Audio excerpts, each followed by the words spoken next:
안녕하십니까. 김삼효 선교사입니다. 선교란 파송을 말합니다.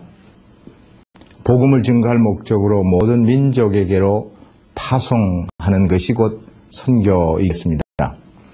이 파송은 그리스도인들의 존재 근거이며 동시에 그리스도인들이 가진 사명의 기초이기도 합니다. 선교 속에서 교회는 일어나 제 길을 갈 수가 있고 교회의 가장 깊은 본질이 요구하는 걸음을 걸을 수 있다고 칼 바르트는 지적했습니다.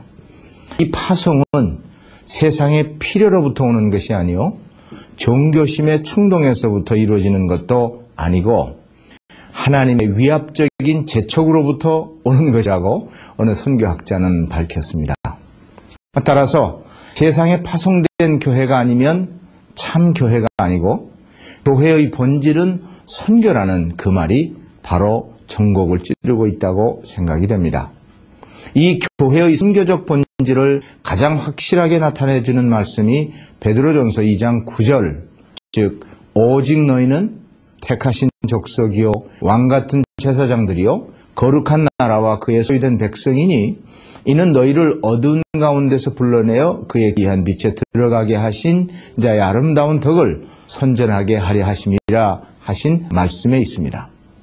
여기에 예수 믿고 구원받은 사람들을 네 가지 이름으로 표현하고 있는데 이는 모두 옛날 이스라엘에게 주어졌던 이름으로서 이제는 기독교회가 이스라엘의 이름에 참여하여 참 이스라엘로서 하나님의 의도를 실천해 나가는 공동체가 되었음을 나타내고 있습니다. 이제 저는 이 네 가지 칭호를 선교적인 차원에서 생각해 보기를 원합니다. 너희는 택하신 족속이요 하신 이 표현은 이사야서 43장 21절에서 차용한 말씀으로 하나님의 찬양을 위하여 선택받은 백성으로서 온 세상 안에서 하나님의 크신 구원의 역사를 선포하도록 부름을 받았음을 밝히고 있습니다. 이스라엘이 이스라엘에서 특이한 위치와 사명과 특성을 지닐 수 있는 이유는 하나님이 찬양받을 수 있도록 그분의 위대하심과 긍휼히 여기심과 살아계심을 세상에 선포하도록 보냄을 받는 데 있는 것입니다. 여러분과 제가 섬기는 교회로 인하여 세상이 하나님을 찬양하고 그 이름을 존경하게 되는 것이 곧 선교요 교회의 사명인 것입니다. 또 이어서 너희는 왕같은 제사장들이요 라고 하셨습니다.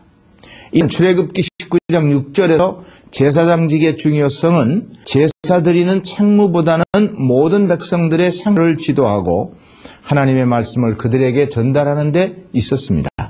따라서 제사장은 백성들 위에 있고 제사장은 하나님 면전에서 백성들을 대신하여 서 있는 것입니다. 세계에 대한 증거 사명의 관점에서 볼 때 전체 기독교회가 하나님 앞에서 세상에 대한 섬김의 책임을 맡고 있고 교회가 하나님께 봉사하는 것이 곧 세상에 대한 봉사가 되는 것입니다. 바로 이런 제사장적 봉사를 통해 하나님께 속할 때에 교회는 왕같은 이라는 형용을 받게 됩니다. 이는 무엇보다도 이 백성들이 하나님을 왕으로 모신다는 뜻이요 하나님의 왕적 영광에 동참하게 되는 것이요 이로 말미암아 왕이신 하나님의 형상을 닮아 변화되어 갈 것이기 때문에 왕같은 제사장이 되는 것입니다. 세 번째로 너희는 거룩한 나라요 라고 하셨습니다. 나라라는 단어는 이방인을 나타내는 민족이라는 뜻이며 거룩이라는 단어는 하나님 구별하신 백성 이스라엘에게만 쓰여지는 표현입니다. 따라서 거룩한 것과 불결한 것이 합하여져서 한 공동체를 이루고 있습니다. 이는 거룩하지 못한 이방인들이 그리스도에게 나아감을 통하여 죄 씻음을 받고 이제는 불순종의 아들로부터 떨어져 나와 하나님과 화목한 관계에 들어섰음을 나타냅니다.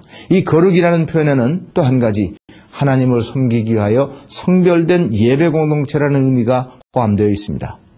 거룩하게 된 이방 민족들이 하나님을 예배하는 선민으로 구별되어 하나님의 영광을 만방에 증거하는 증인으로서의 삶을 살게 되는 것입니다.